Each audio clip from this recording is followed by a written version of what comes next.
ஜோசியரே, எங்க ரேவதிக்கு கல்யாண யோகம் எல்லாம் எப்படி இருக்குன்னு கொஞ்சம் பார்த்து சொல்லுங்க. சரிம்மா.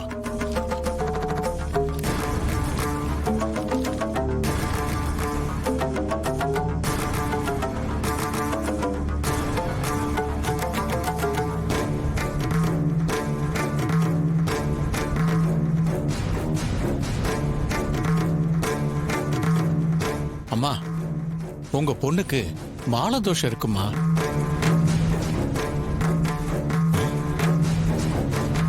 மாலை தோஷமா? அதனாலதான் கல்யாண சம்பந்தமா எது நடந்தாலும் அது திருப்தி இல்லாம தடப்பட்டுக்கிட்டே இருக்கு. மாலை தோஷமா? இதுக்கு பரிகாரம் ஏதாவது இருக்கா?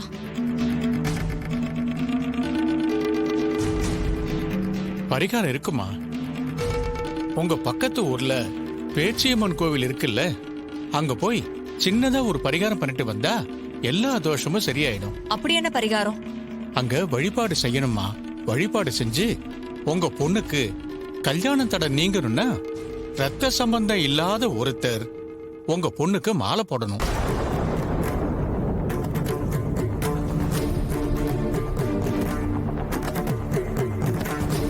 அப்படி மாலை போட்டா எல்லா தடையும் நீங்கி இந்த கல்யாணம் நல்லபடியா நடக்கும்.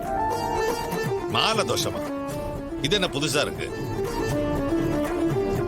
அப்பா, அம்மா திருப்திக்காக ஏதாவது பண்ணிட்டு போகட்டும்பா, விடுங்க. இந்த பரிகாரத்தை எப்ப பண்ணணும் ஜோசியரே? அம்மா, இன்னைக்கு ரொம்ப விசேஷமான நாள்மா. நல்லதை எதுக்கு தள்ளி போட்டுக்கிட்டு இருக்கீங்க? இன்னைக்கே நான் சொன்ன தோஷத்தை கழிச்சிருங்க. அப்படியா சொல்றீங்க? அப்படின்னா இப்பவே கோயிலுக்கு போயிட்டு வந்துடலாம். சித்தி, என்னால லீவ் எல்லாம் போட முடியாது. ரேவதி, நீ லீவ் எல்லாம் போட வேண்டாம்.